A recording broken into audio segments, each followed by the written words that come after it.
I have the distinct honor of welcoming you all to this fabulous event, which is a combination of a whole lot of things, including an awful lot of hard work by some amazing people. But let me start by introducing myself. My name is Owsley Brown, and I am the co-chair, very proud co-chair of the 2013 Festival of Faiths. And remarkably, this is one of our programs. It's just amazing to think that we can include this, turning this room into this gorgeous dining room, and that we will now share a meal, nothing more sacred than sharing a meal, and also that it comes at the end of just an extraordinary 5 days that we have our mayor, Greg Fischer, to thank for. And I will tell you just a brief little kind of report on what these past 5 days have been like. But before I do, let me just explain a bit more how our beloved mayor, Greg Fischer, got this whole thing going. And it was pretty simple. He said, wow, the Dalai Lama's coming to town. Let me convene a group of people who I know care about that. And he convened a group, and I was one of them. And he said to the group, I want to make a big deal out of the Dalai Lama coming to Louisville, and you all are going to help me do it. And he pointed around to a few people, and he looked at the Festival of Faiths gang, of which I was one, and he said, okay, Festival of Faiths, I want you to do a big Festival of Faiths in May.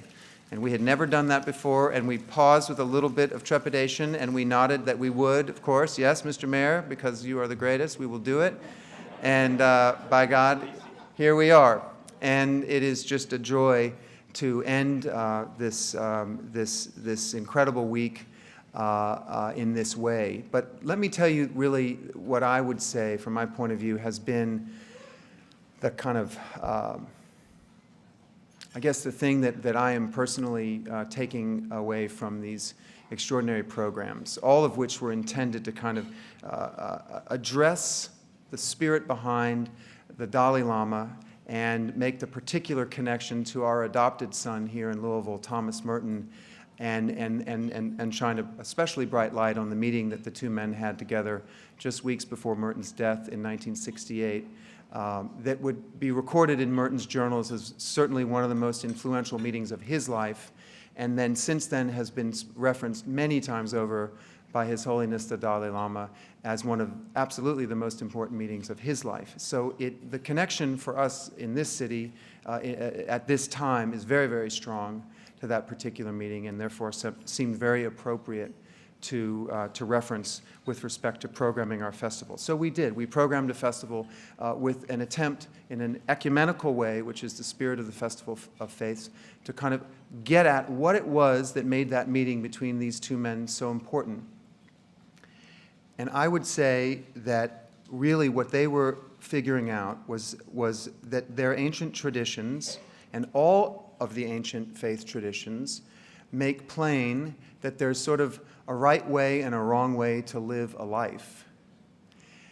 And I think that both of them were all too aware of the modern condition and had enormous concern for the cost of the modern condition, and basically knew that it was the wrong way to live a life.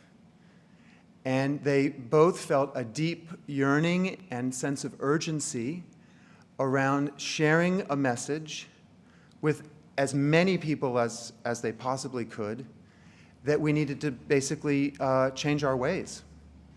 And that if we didn't, it would be a terrible, terrible thing for all beings, for all life. And that was 1968. And here we are today, and sure enough, the situation couldn't be more serious. So this week, we really, I think, did our best to get at the bottom of what we might do to find a new way forward as people, and what role we people can play. And what we concluded was that we can do everything, basically. It's totally up to us. The time to act is now. The way to act is through a sense of really looking within ourselves to determine what's right and what's wrong. And in fact, when we do look within ourselves, it's really easy to see the difference between what's right and what's wrong. And compassion is right. And the opposite of compassion, let's just say it this way, it doesn't work. So I find it amazing to think that tonight's program includes our distinguished group to our left, because as Greg Fischer has said many times, and I know many of us would agree, and I'm sure all of the assembled to our left certainly agree, they live it every day, we can say a lot of things about the complexities of our world, but one thing we know is that the more local we get, the easier it is to do things. And we've got to do, there's a lot to do, we've got to get on with the business with doing, so why not look to our mayors? You know, it's just that much closer to the earth. They can do it. They want to do it. We're doing it here. It's happening in so many cities all over the world. And cities are our future, and that means cities are our solution. So I think that is most of my reporting out on this great week. And now I want to introduce, well, actually, I'm going to make an introduction, and then we're going to start this evening's program formally with a little bit of silence, which we have been doing for every program, beginning every program with silence. But I want to tell you that after I ring the bell, Tom Cochran is going to come to the podium. Tom runs the United States Conference of Mayors. And let me tell you quickly about that. Since 1932, the U.S. Conference of Mayors has been charging itself with taking care of cities and how to do that in an amazing and productive way. And Tom has been the CEO and executive director of this conference for 43 years. That's pretty darn cool. And lucky us, he's right here. So I'll let him tell you a whole lot more about his world when he gets up here. But before I do, I'll use our wonderful little gong here to just hold just a moment of silence before we begin our program, and I'll be the timekeeper. I won't make it too long, I promise. Everybody ready?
Would you all please join me in welcoming Tom Cochran to the podium?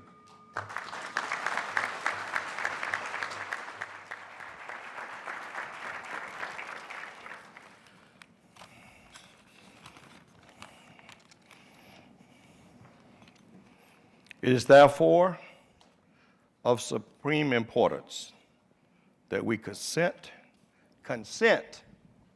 to live not for ourselves, but for others. Those are the words of Thomas Merton from No Man as an Island. When I speak to you tonight, you will realize I have an accent. I'm a Baptist. But in the early 60s, I was called to join President Kennedy. And one man that I worked for, who in my opinion was close to a saint, was Sergeant Shriver. And as we grew up together, he shared with me the teachings and the writings of Thomas Merton. And so Thomas Merton has been with me for many years. And I had no idea that when I came here tonight that his name would be uttered. And so with that, let me just say what he is saying. That for 43 years, I have worked with mayors. And I am of the opinion that over 98% of them got in that job to help somebody, to be compassionate, to reach out. It was the mayors of this nation who in 1932, when the people were lined up for jobs and apples, and they said, we have got to go meet with President Roosevelt. And they went to Detroit City and met with President Roosevelt. So inside my organization, compassion is a big part of it. When 19 people are killed on Mother's Day in New Orleans, shot on Mother's Day in New Orleans, not killed, thank God, shot, it's Mitch Landrieu who's got to go, not just to the families of those that have been hurt, but also to the families of the bad guys that did it. There's a hole in the heart of Cleveland tonight because of what happened there. And yet the Castro family is there, solid, and there must be compassion. When a policeman is shot, the mayor goes and the mayor visits his family. When people are hungry, the United States Conference of Mayors for 35 years have issued the only report on hunger and homelessness in America. So, I was hungry and you fed me, I was naked and you clothed me. And that is part of our organization. So if anybody is doing anything about compassion in this country, presidents come after a disaster, they come and they care. But when they leave, the healing begins. And it's up for the mayors of this nation to bring us together and to heal our metro areas and to heal our cities. So I'm humbled tonight to be here, Mayor Fischer. And let me just say this. Mayor Fischer came into office. There was another mayor before him, if you remember. And so I said, well, you know, Mayor, we're in the White House. You remember, Mayor Fischer? We're at the White House over there, waiting to see President Obama in front of the Red Room. And I said, well, Mayor Fischer, you know, we got the Transportation Committee. We got the Environmental Committee. We got the Cops Committee. We got about every damn committee you ever thought about having. And what would you like to chair? What would you like to be involved? And he said, what about compassion? And there we were in the White House, and my mind just starts to roll around like, where's this guy coming from? And yet, I realized he was a serious person, and I waited. And so, in 2012, the mayors of the United States gave him the City Livability Award, which is the really biggest award that ever is given on what he is doing in Louisville on compassion. And so we salute you, Mayor, and we're glad to be here.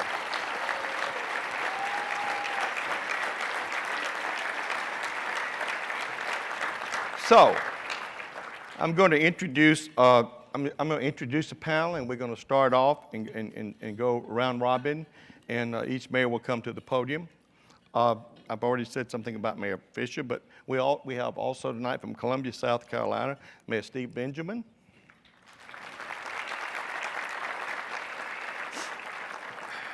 We have Melody Colbert King from Joplin, Missouri.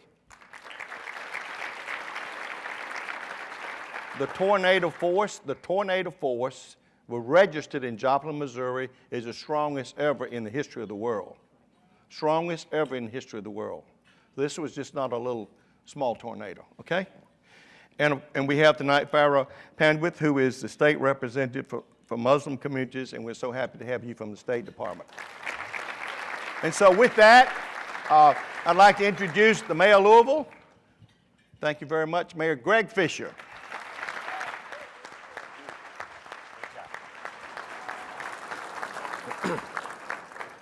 Well, good evening, everybody. I'd like to welcome you all to Louisville and thank you for participating in really what's our fabulous Festival of Faiths, which is now in its 18th year. And then also we got a little visit tomorrow by His Holiness the Dalai Lama, who'll be here Sunday through Tuesday. There's been a lot of folks that have worked to put this together. So as the home mayor, I got to thank a few people. The Center for Interfaith Relations really stepped up. Owsley Brown chaired this festival, but the whole team was there. They're responsible for the Festival of Faiths. Drepung Gomang Institute, and I see some of our brother monks over here, are responsible for the Dalai Lama coming here. Geshe La. Thank you so much. Geshe La. And then I want to thank my fellow mayors. We have about a dozen mayors here from around the country that are what I'd say are lead users of this compassion movement. So they're absorbing all this to see how we can take it back to our cities. And you heard from our fabulous executive director here, Tom Cochran, who's got a soul and heart that's about as big as anything in the world. So we appreciate you very much, Tom.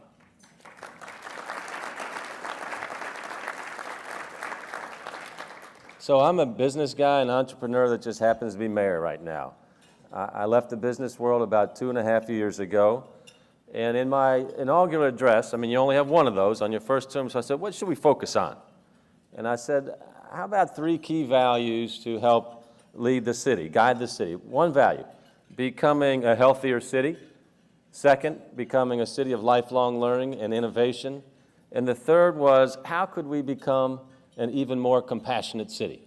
An even more compassionate city. And so when you think about these 3 things together, they're a self-reinforcing system, if you will. So imagine a city where everybody's healthy, physical, mental health, spiritual health, environmental health. A city where everybody's learning new things and innovating and creating great jobs. And then a city where everybody's looking after each other. I said, that'd be a pretty good city. So let's use that as our 3 values and guide all of our planning and the way we interact with people in our city. So off we go. And I want to emphasize that there's no finish line for these goals, right? It's not like a football game where we say, okay, we crossed the compassion in the end zone and it's over. We're imperfect. We're all imperfect. So we have setbacks, but we move forward. So any of these goals, we recognize that we're on a journey and it's going to take a while to get there. We've made good progress on all 3 of the goals. With compassion, our goal was not only to do more good work here in Louisville, but I was hoping that we could spread and start a brush fire of compassion here because it's so deep within everybody's souls. I think other people will like this, but let's talk about it. Let's get underway. And one of the reasons for doing that was because of the deep history that we have here in Louisville, a long history of recognizing that we're a city of many faiths but one common heart. And it was here in downtown Louisville, just 4 blocks from here, at what's now 4th and Muhammad Ali Boulevard, that our adopted Louisvillian and Trappist monk Thomas Merton had his famous 1958 epiphany. So he was standing there, he was playing hooky from the monastery. He wasn't very good at staying at the monastery. So he was standing there. It was our shopping district at the time, all the hustle and bustle you can imagine of a shopping district in 1958. And that's when he had this epiphany. And suddenly he saw people in the way that he thought God saw people. He said it was as if we were all connected. It was as if the sun was shining on everyone's face, expressing the glow and the beauty of humanity. And he said if everybody could see each other that way, there would be no more war, there would be no more hunger, there would be no more division. So compassion is part of our city's DNA. And we've also taken several strengths to deepen our commitment, because compassion is an easy word to say, right? But what's it mean? You've got to do something about it at the same time. In November 2011, we became the largest city in the country to sign the Charter for Compassion. Then at a Festival of Faiths event, we announced the creation of a partnership for compassion at Louisville under the great leadership of Tom Williams, who's here with us tonight. Then Louisville was named an international model city of compassion, and we were also named America's most livable large city by the U.S. Conference of Mayors. So our entire community is involved, including our 100,000 student strong Jefferson County Public School District, our universities, our local food groups, hospital systems, senior citizens. Everybody signed the Charter for Compassion. I do want to make a note, though. Kentucky is known for bourbon. 95% of the world's bourbon is produced in Kentucky. The other 5% is counterfeit. I am still looking for a bourbon distillery to sign the Charter for Compassion, okay? Christy, we need to get to work on that. My office created an annual opportunity for people to express compassion called our Give a Day Week of Service. I was thought of this because of the inspiration of my mom and my dad are here with tonight, who grew 5 kids to have compassion at their core. This week was a week for people to put compassion into action. So just this last month of 2013, we recorded more than 107,000 volunteers and acts of compassion during our Give a Day week.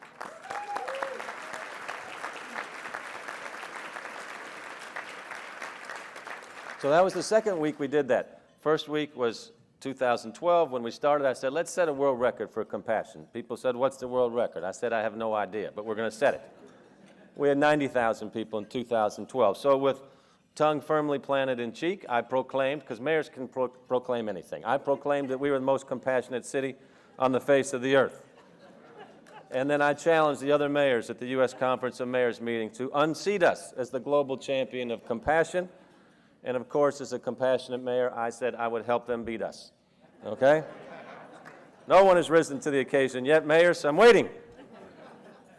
But we've drawn a lot of interest from around the world, from governing officials all over the world that are trying to figure out, what is this compassion thing? They want to hear more about compassion. They want to hear more about our Give a Day week of service. Great leaders like Mayor Steve Benjamin over here said, we're going to have our own week of service in Columbia, South Carolina. So there's momentum here. When I first started talking about compassion, a lot of people, I got to say, were skeptical. As mayor, they expect me to talk about a lot of things, which I do, but not so much compassion. Political advisors in particular said, oh my God, do not talk about compassion. You know, it's going to make you sound weak, you know, political, or they said, yeah, politicians are supposed to be strong. Don't talk about a weak thing like compassion. But I said, look, I'm not a politician. I'm a public servant. We need to talk about compassion. Because think about it, words or actions like compassion and love, it takes a lot of strength to do that. It takes no strength to be a cynic or a skeptic or dismiss someone. So compassion, love, kindness, service, those are strong words, and they bind each and every one of us. Compassion is a really powerful way to embrace a whole community and bring it together. And it's the one topic that no matter who I speak to, I see people's eyes light up and nod their heads when I talk about compassion and helping out our fellow man. I believe people are hungering for an authentic and collective and secular way to express their natural humanity, their compassion.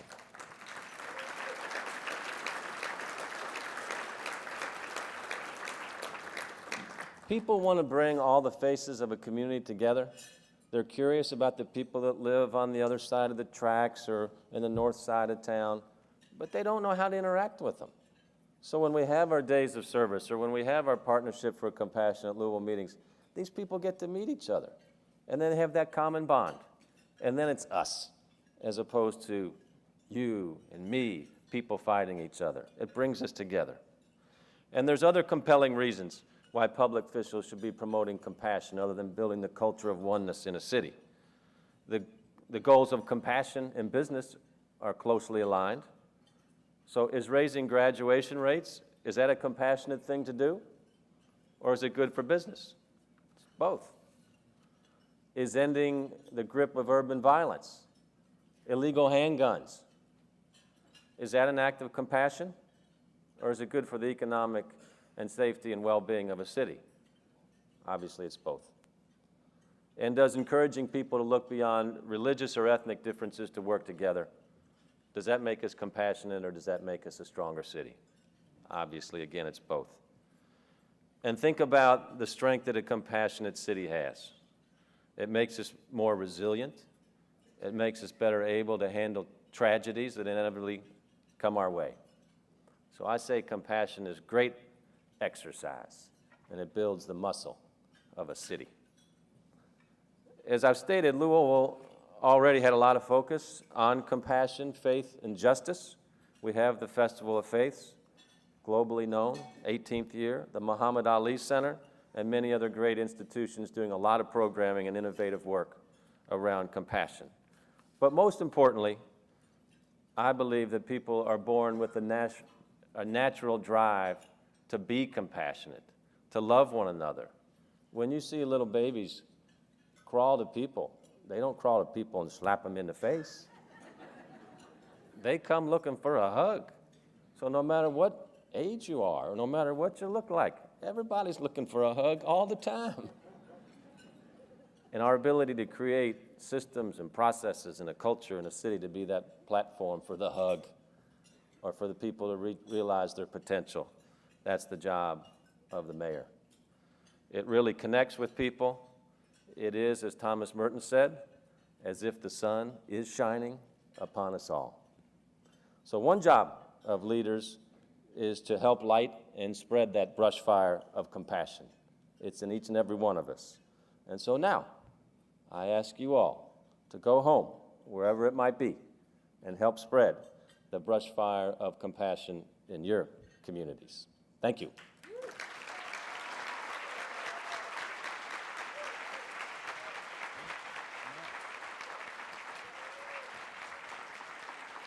Thank you.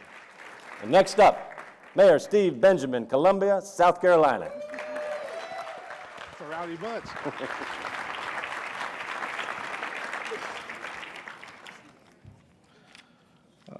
Good evening. I'm humbled and honored as a relative newcomer to this global and timeless discussion to have an opportunity to share my thoughts with you this evening. I have thoroughly enjoyed the last 3 years serving as the chief promoter, cheerleader, head dog catcher in Columbia, South Carolina. And I often love to tell people that you can go on campus at the University of South Carolina, home of the Fighting Gamecocks, and I heard one woo out there, I'll take it. And you can learn about the wonders of what's happening in the world of nanotechnology or hydrogen fuel cell technology.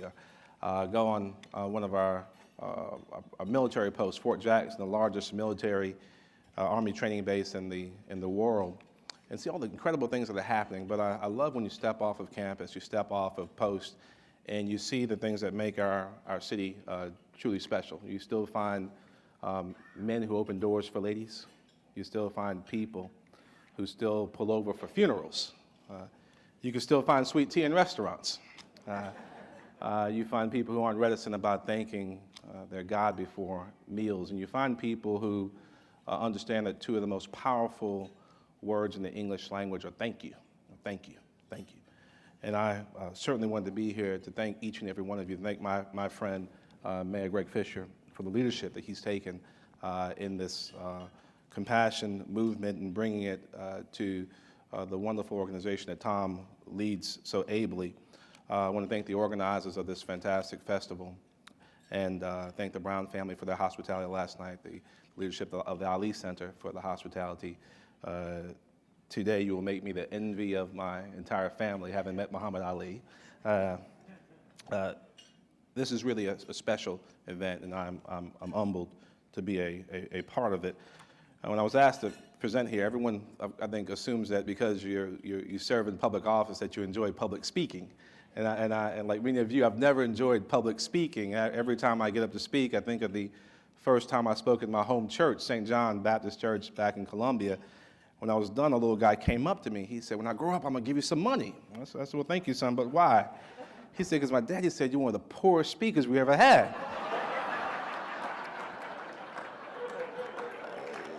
So I figured I get up and speak when I actually had something to say, and I'll speak and I'll do my best to be brief and give time for our other speakers. This incredible challenge of leadership that's before us, and the way it's been posed to us by Greg and by Jim Doty and others, is how do you take this ethos of compassion and integrate it into what we do every single day as mayors? How we effectively use this pulpit and inculcate compassion in our policy and our practice, and use it to spread it across a city. And it is a great challenge. I mean, when you sit down, you talk to people about compassion, they get these ideas of this big, squishy, soft ideal. And you have to continue to say, no, you can do something. You can do things that help change people's lives and change their perspective on what's possible, help them understand the importance of compassion and the physical and mental and spiritual and social health of your city.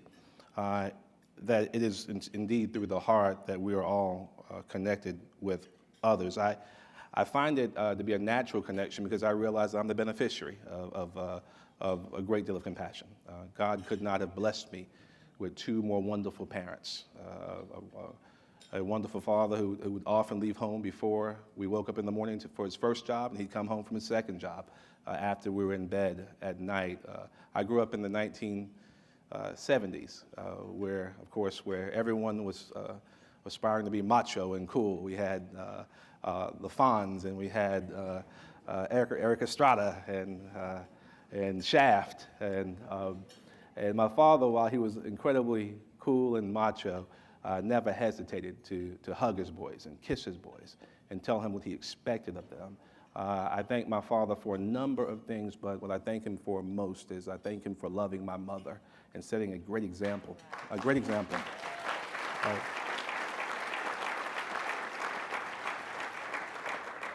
example of what it meant to be a man and a father, and I aspire each day to live up to his lessons. I thank my mother, an incredible caregiver and a fantastic grandmother who sacrificed anything and everything for her boys and helped raise us. My parents, along with a number of mentors and beneficiaries who helped me come out of a rough neighborhood in Queens, New York, where I know we defied all of the odds, all of the statistics, and the only reason we did that is because we had loving, compassionate parents and friends who made sure that we had a chance to live up to our God-given potential, and it's so important that we pay it forward. I take this responsibility of integrating compassion into my leadership at our city very seriously, and we tried to, and over the years, in small but meaningful ways, giving parents time off on the first day of school to go and take their children to school, paid time for volunteerism, something we thought we'd try. And I will tell you, as Greg mentioned, there's no greater form of flattery than imitation. And we picked up Give a Day, lock, stock, and barrel, and took it to Columbia, South Carolina, for one Columbia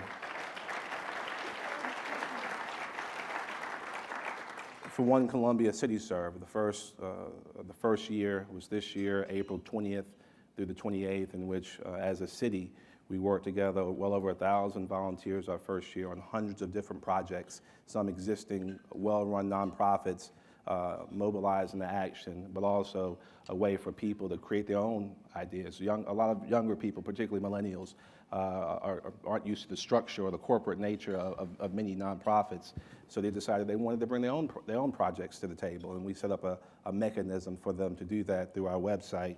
We wound up focusing on health and hunger, on housing and beautification and education, seeing the face on a 92-year-old woman as we literally rebuilt her home, and we did it for dozens of seniors around our community, seeing the face of a young child who barely knows fresh vegetables or whole grains, living off the dollar menu at McDonald's, seeing their face when you're helping them build a community garden for the very first time, and they're seeing where food comes from. It was an incredible experience, and we look forward to watching it to continue to grow over the next several years. The great challenge that we face, and it's something that many of us, as we met last night, decided we would lock arm in arm with Mayor Fischer, is how do you train us? How do you train the elected civic leaders how do you train the trainer to actually have inspired leadership and go out and lead our cities and help communicate exactly what compassionate leadership is? And that's a challenge that is very real.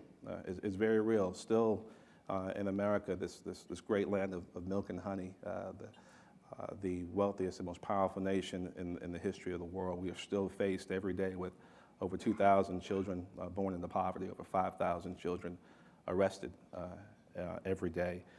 Some studies I saw from the Schott Foundation said in some major American cities, 72% of black males not finishing high school. Major challenges, young people. I've seen, since I've been in this office, sixth graders with a mouthful of cavities because they've never been to a dentist. The challenges are great. Students squirreling away food from their trays on Fridays because they're not sure where the next square meal will come from. And understanding the importance of what we can do by connecting with adults and youngsters, helping them see the incredible potential that lies within them and the ability to do some awesome things. The challenge is great, but we need you to help us get to the point where we can be effective ambassadors for compassion and practitioners. So I ask you to continue to remain engaged with us, continue to remain engaged with the U.S. Conference of Mayors through Mayor Fischer, and we look forward to being great partners with you. We need compassion to be our first instinct when we see that mother suffering with diabetes or that father suffering from hypertension, and we don't see it as a pre-existing condition, but as a child of God suffering. We need compassion to be our first instinct when we see that family stuck in the mud and we all need to put our shoulders to the wheel to help them out. We need compassion to be our first instinct when we see that neighbor struggling under the weight of his own circumstance and realize that the only way he'll be freed is if we carry that weight together. We need compassion to be our first instinct and understanding that every single person has an incredible gift of very special individual power within them that can indeed change the world. What could compassionate leadership mean if 10 or 20 or 50 or 100 cities across this great nation decided that we were to embrace it? I'm ready to find out. Thank you for your leadership.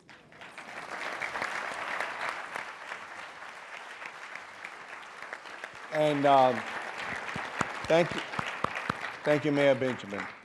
And now we have the Mayor of Joplin, Missouri, Mayor Colbert King. Melody Colbert King. Thank you, sir. Good evening, everyone. Okay, let's try it one more time. Good evening, everyone. Good evening. Much better, much better, much better. This idea of compassion, it brings to mind the lyrics of a song, and I'm sure you all know it, what the world needs now. No, not just for one, but for, correct. See, I knew you guys knew it, because I wasn't going to sing it, no kind of way. Be on. Yeah. When we think of that song, if we think of those words and actually take them to heart, love. What is compassion? But love. We all have a common bond. That bond, we are all human. I don't care what you look like. I don't care what your religion is. It doesn't matter what status you are. It doesn't matter what title you hold. We are human. We have in us the ability, the capability, it is ingrained in us to love. We must learn to hate. We must learn to judge. We must learn things like that. So how much easier would it be for our cities, and our cities are comprised of all of us, how much easier would it be if we just showed love for one another? Nowhere was that more evident than in Joplin, Missouri on May the 22nd, 2011. An EF5 tornado with sustained winds of 225 miles an hour tore through our city for about 1.5 to 2 minutes. Devastated a third of our city. Wiped out, flattened. Everywhere you looked, there were no roads. There were instant forests, instant trees, instant debris, buildings everywhere, trucks, diesels, helicopters, turned over, wrapped around houses, wrapped around trees. Everywhere you looked. We have had over 1 million man-hours of volunteer work that people have come to Joplin, made Joplin their home for a week, for a couple of days. Some are still there and will be coming up on the 2-year Memorial Wednesday. Some people are still there. That is compassion.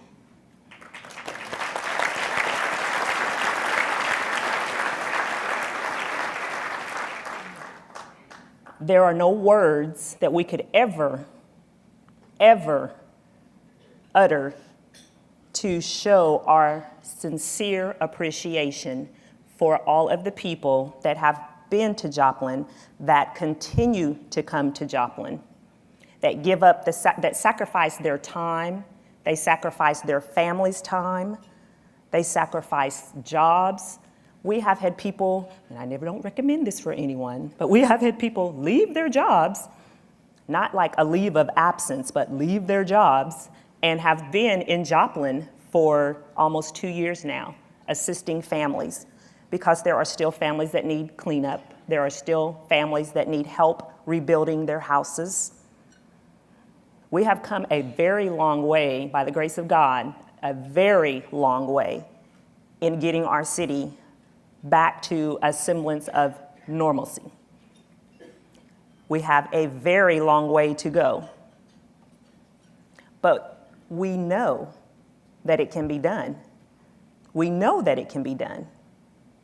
And it's because I don't understand why it takes a disaster to bring about people's compassion. I don't understand that.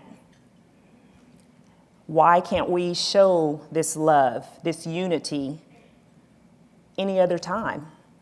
Why must it take a 9/11? Why must it take an EF5 tornado? Why must it take a Katrina disaster? For all of us as humans to show compassion towards one another. My mom must have named me right, because I have another song for you. She named me Melody for a reason, I guess. I have to live up to that. But if we think of another song, reach out and touch somebody's hand. Make this world a better place if you can. Why can't we? It is up to us. We are in this world. We make up this world. Each one of us individually. We look in the mirror every day. Some of us smile, some of us kind of, well, let me work on that a little more. But we look in that mirror every day and see a reflection of ourselves. We go back to Michael Jackson's Man in the Mirror. It has to start with each one of us. I am very hopeful that during my term of mayor, I can help make Joplin a more compassionate city. That I can do my part, whatever that may be, wherever I need to go, whoever I need to talk to listen. Compassion, sometimes it's as simple as listening to someone. And I don't mean looking at them and kind of looking off and looking around, and then when you hear them talk, you look back at them. I mean actually listening and hearing what they're saying. Anymore, we walk past people. Good morning, how you doing? You don't even stop to hear what they say. They could have said, I jumped off a ship today. We don't know. We don't take the time to actually become engaged with our fellow man anymore. We need to slow it down, come back to our one common thing, being human. We have love. Let's show it. Show it to each other. Show it to your fellow man. Show it to your bosses, your managers, your mayors, your presidents, your whoever, but just show it. Smile. Take that time to smile. Amazing how far that can go. Absolutely amazing. I won't take up any more of your time, and I thank you for listening.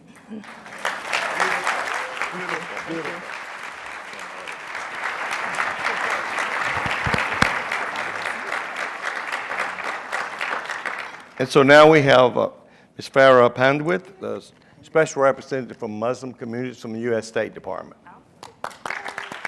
Thank you. Good evening. I am so honored and privileged. It's such a privilege for me to be here, and I want to say that from my heart. Mayor Fischer, I came to this city for the first time a couple of years ago when the Muhammad Ali Center asked me to come over to this wonderful place to take a look at that museum. It actually was one of the most compelling days of my life. For those of you who were at the museum earlier today, the feeling that you have when you walk through that museum is an illustration not just of that incredible man, but what he said about this incredible city as well.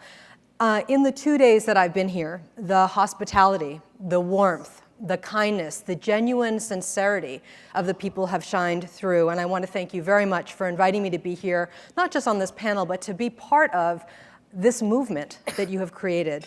I want to also thank the Brown family for an extraordinary dinner last night. I had a wonderful time. Thank you very much. So what I'd like to do this evening is to tell you a little bit about who I am at the Department of State. I had many fun conversations last night and today when people were kind of scratching their head going, "You're here from Washington? You're here from Washington?" Yes, I'm here from Washington, and I am the special representative to Muslim communities. It is the first time in American history that we have a special representative to Muslim communities. This position was created 2 weeks after President Obama gave his historic speech in Cairo in June of '09. Yes. I'm assuming that most of you heard that speech. It was quite historic. It was the first time an American president gave a speech in which he said to 1/4 of humanity, "I want to engage with you." There are 1.6 billion Muslims in the world, 1/4 of our planet. 62% of that number is under the age of 30. It is really important for our country to build bridges, to build partnerships, to build dialogue with that 1/4 of our planet. Not because they are extra special, but because something unique happened on 9/11. It was mentioned earlier today, but I just want to put a little point on this.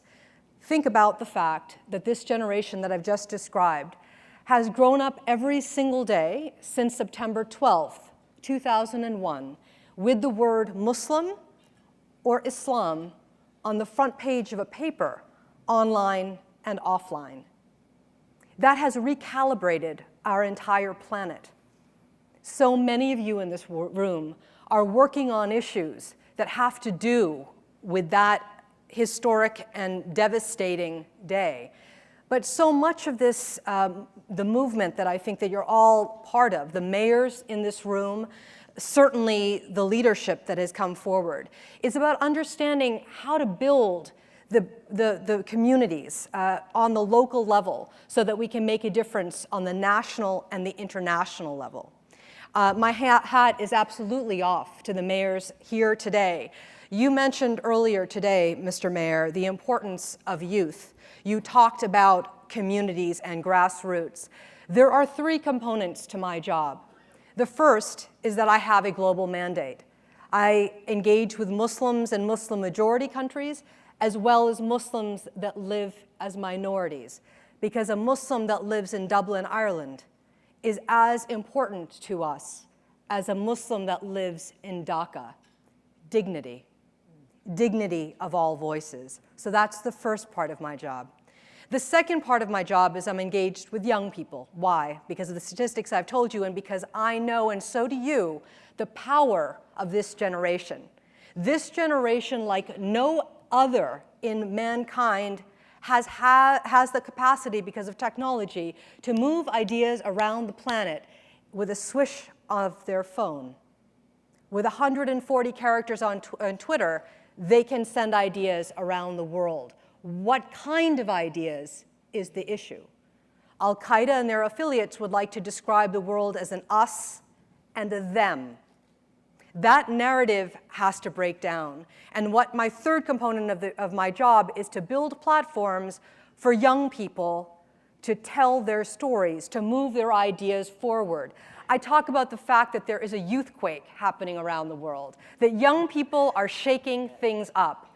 And I am absolutely optimistic about the young people that I meet, because they're doing what you're doing.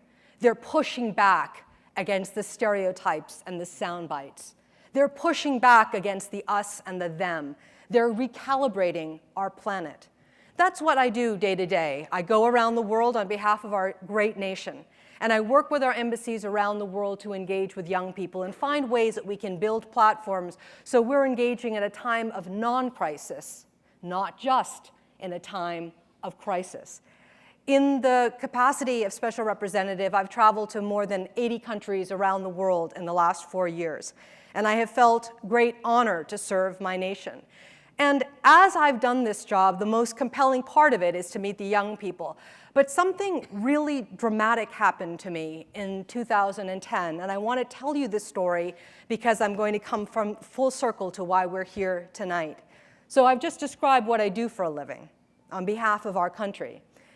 But when I was asked to be part of the American delegation to go to a conference in Kazakhstan held by the OSCE, the Organization for Security and Cooperation in Europe, they were holding a conference on tolerance, and the American delegation was made up of several people.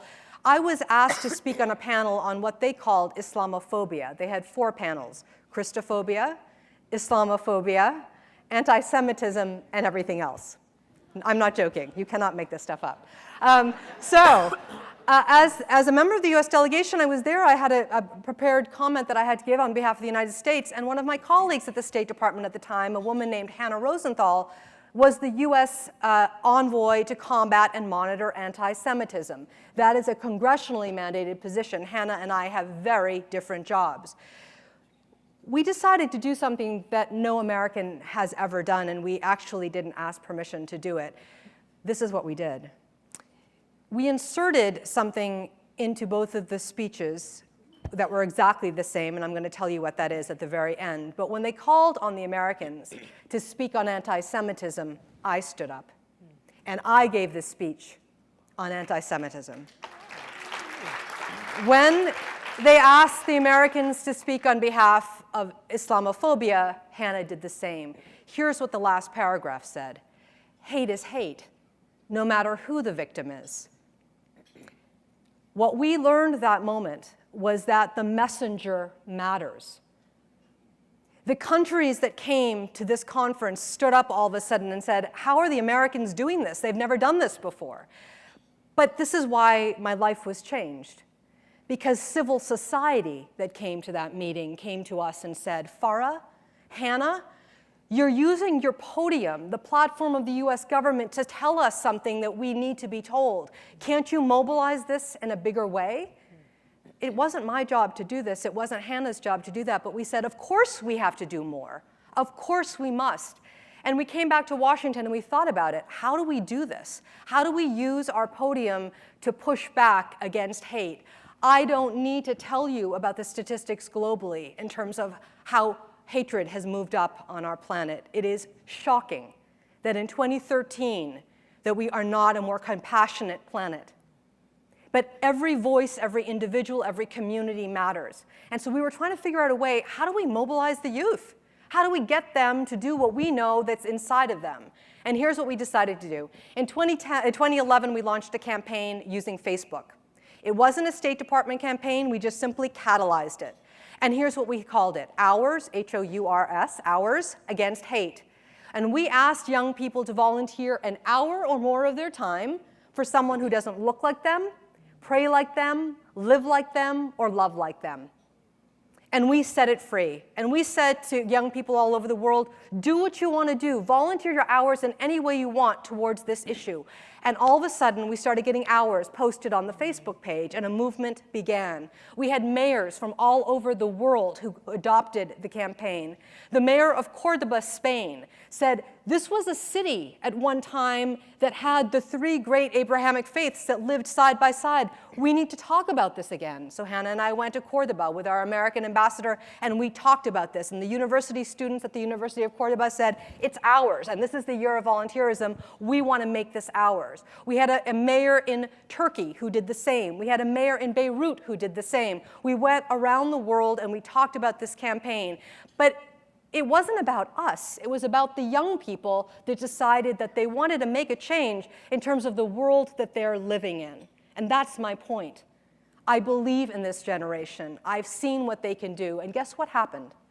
At the end of 2011, when we were blown away by how many events had happened all year long, and we were patting ourselves on the back like, isn't this cool? We have this great Brazilian artist named Romero Brito who gave us a piece of artwork, and he's doing this, and we have this band. All of you who are under the age of 30 will know Linkin Park. Linkin Park did a video for us. There were cool things that happened, and we thought this is really great. 7 NGOs came to us from London, and they said, we love this campaign. It talks about our generation. We want a world without hate. Turn that slightly, a world with compassion. Can we go back to the London Olympic Committee and ask them whether or not they can partner with this campaign for the 2012 Games? And we said, yeah, good luck. The Olympic Committee is going to take this campaign and do something. Guess what happened? The young people in those 7 NGOs were able to convince the Olympic Committee. We were partners with the London 2012 Games, with the Paralympic Games. And Hannah and I went to Greece and we asked the Olympic Truce Committee, you believe in compassion, you understand what this is about. Can we be partners with you too? We, as far as we know, are the only entity that is not like a corporation or anything like it that was partnered with the Olympics. This was all spectacular. But the best part is the model works. Let's build a platform for young people to be compassionate. Let's give them the opportunity to make the world what they want it to be. I'm so honored that all of you are so dedicated to this incredible movement. You should know that not just me and Hannah, but many of my colleagues at the Department of State do this in a wide variety of ways, whether it is education programs that we're doing around the world that are teaching different faiths and teaching compassion, or international visitor programs in which we're bringing people from other parts of the world, faith leaders and other leaders, to learn from each other. We're building platforms of like-minded thinkers. We are like-minded thinkers here, and it's an honor to be here. And Mayor Fischer, thank you very much for the opportunity. Thank you all.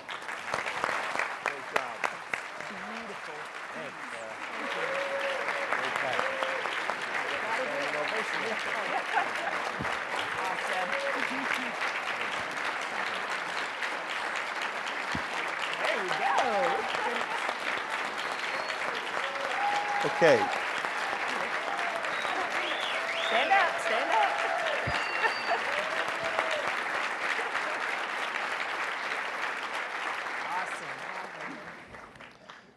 Thank you, Farrah, and thank all the people here tonight who participate in this great program. We are running behind, and so I am about to close. But I will let me just say this: that within the United States of America, the United States Conference of Mayors, the Mayor Fischer will be offering a resolution at my annual meeting that will take place in Las Vegas in June.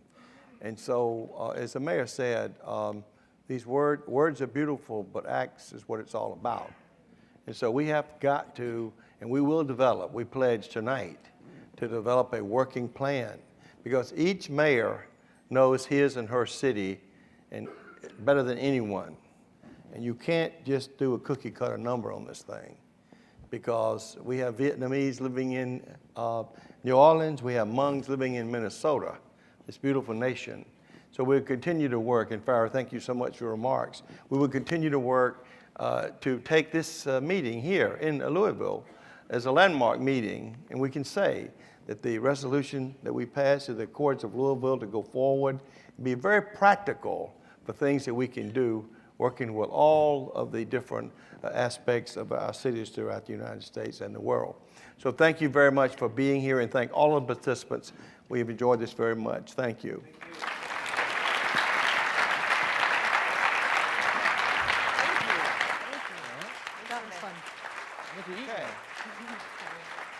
Thank you so much. It was so much fun, really. Thank you.